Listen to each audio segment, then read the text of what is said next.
Hi everyone, it's Sue with Ully Cat Designs and Ully Cat's World blog, and I've got another process video for Craft Roulette, this time episode 245. And I have to say I was away when 245 was aired live, so I'm a little bit late in getting this card made, and I'm not as organized as sometimes, but I recently went to a thrift shop and I picked up a couple crafting items, which I thought I might be able to use. I'm not sure if I'm going to be able to use this, but I think this iridescent rickrack could be a lot of fun to use. I'm not sure that I'll use any of the other little red things. There's even a little red bird in there. So, and I'll just show you what I've got so far. You can see I've written down that we're going to be doing a tri-panel card, and the colors are either going to be North or South Pole colors. So I'm going to be going mostly with South Pole, which are whites and blues and grays. Holiday Floral is the element, and the random is snowflakes. And I did get to watch the member show for episode 244. Irene Hattrick Smith was the guest with Mary Gunn, and they came up with a new name for a type of card. It's called the Zoyfold. So it's a Z-fold and a Joyfold combined together. So I'm actually going to try one of those today because I figured out I can get my 3 panels. I don't know that I'm going to get a pop-up in there given my time frame. I thought about it, but it might be too complicated. So those are kind of my notes and my thoughts, and we'll set those aside. And like I said, I've kind of went through my paper stash and I pulled out an 8.5 by 11 sheet of kind of crisp white, and then this is kind of a off-white, almost a slight hint of gray. And I'm going to do a 5 by 7. This will be the side that will have our Joyfold. And this, I think, let's see, it's a little bit over, it's like 4 1/8 wide, and then it's 8.5 across and just folded in half. And that will be our other part. And then I just pulled things. I've already gone ahead and die cut a little penguin and a sleigh. So I've got some holographic card as well as some, this was a silver envelope, which is just nice. And I used a little bit of this blue. And then I also pulled out what's probably about 100-pound cardstock in case I needed it. All my other cardstock is probably about 65-pound. So I'm just going to set those aside. And then I cut out a snowflake panel from some of the Pink Fresh Studio Essentials. They call it Glitter Cardstock Glacier. This is some of the best cardstock that I found. That's the non-shedding glitter type card, because this you can actually die cut through, where some of the other ones, because they have that film over it, it's hard to cut.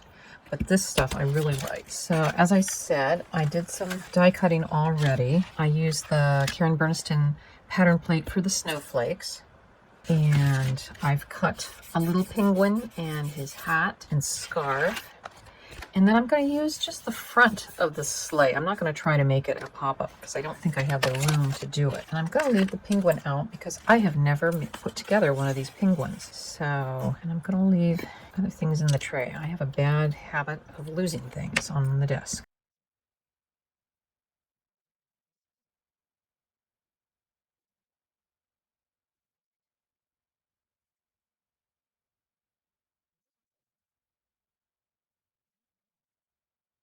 So for the sleigh, I want to use the holographic for the bottom part, but I've used this, what I would say is a thin, well, it was an envelope. And I will just trim off the extra runners, and we can glue that on our sleigh. Holographic cardstock always has the best colors when you get in certain lights. We'll just let that dry. And now comes the part where we play, because I hadn't really decided how I was going to do this. So like I said, I cut my grayish white, cut one piece at 5 by 7 and the other 5 by 7 1/4. Actually, the best trick when you've got 2 cards like this and you need one to be the tab, I usually try just to go right down where the tab's going to go over to create that fold, especially when you're using pretty thin cardstock. And that's a good fold. because this grayish white is so thin, it might be less than 65 pounds. Apparently did not save any of the labeling, so I'm not sure where I got it or what the weight is on the cardstock, but it's a very thin piece, so we're going to have to build up panels onto this to make it work. So to do my Z-fold or Z-fold, and take our eraser to get, not that I really think it's going to show, but I'll erase my numbers. The plan was to just kind of wrap that around and loosely do some folds there. Oops. Maybe I should cut that.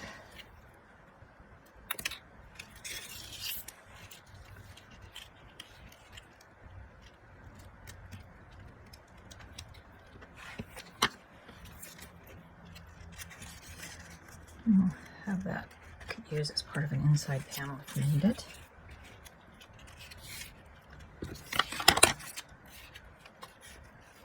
So that will go something like that. So I've pulled out my rectangles dies. This one is 3 1/8 by 4 3/8.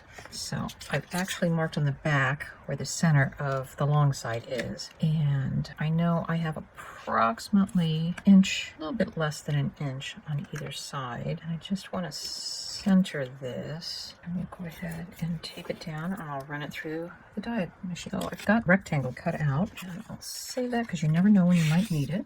I still have my Z or Z fold. Not sure exactly what I'm going to do here. That just seems more interesting than just a regular old fold. I'll just put that like that. Still butt that up to the edge, but I think that's what we'll do. Clear this down first.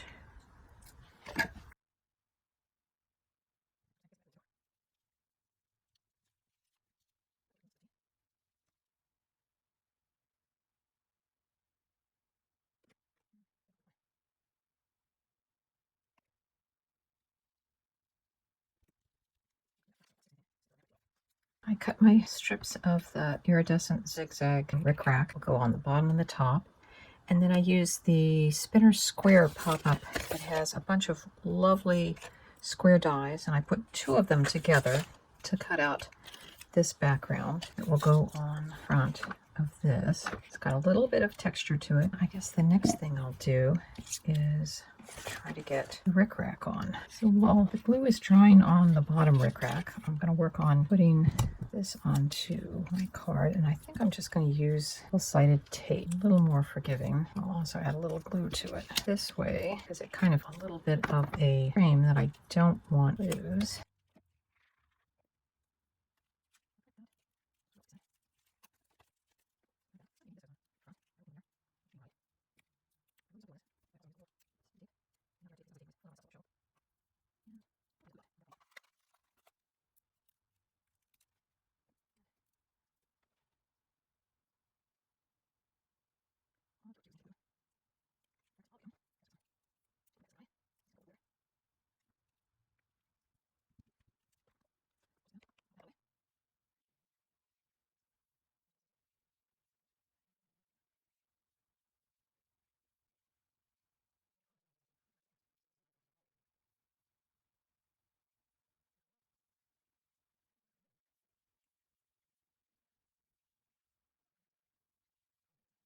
So I have my stamping platform, and if I'd been smart, I would have stamped the smaller card inside before I put it all together. But that's the way it goes. So let me just make sure. Okay, so this is the bottom. So I want to say, "You're so cool, happy birthday to you." So I'm just using my Memento Black Tuxedo ink. I find that's the best black ink, especially this tiny little teardrop pad. Just makes it so easy to ink those small sentiments. And I know different stamping platforms have different amount of layers and things you can put underneath. I find with this one, which is no longer sold, I have to build up the layers. So I actually have a sticky mat as well as some other scrap paper underneath just to build it up enough.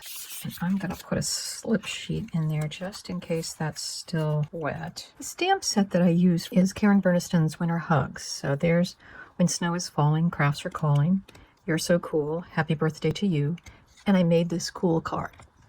So let's see how that lines up, inking that all up.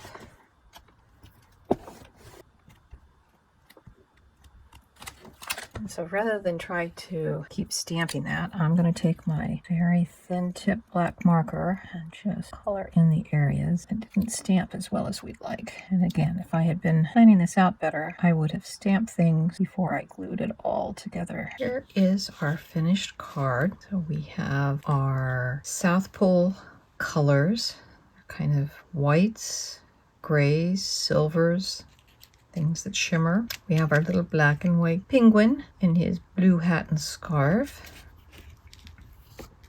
You're so cool. Happy birthday to you. When snow is falling, crafts are calling. And there's our little holiday floral. It could be a poinsettia. That could be a red flower for Valentine's Day. And on the back, I stamped So I Made This Cool Card. And I signed it.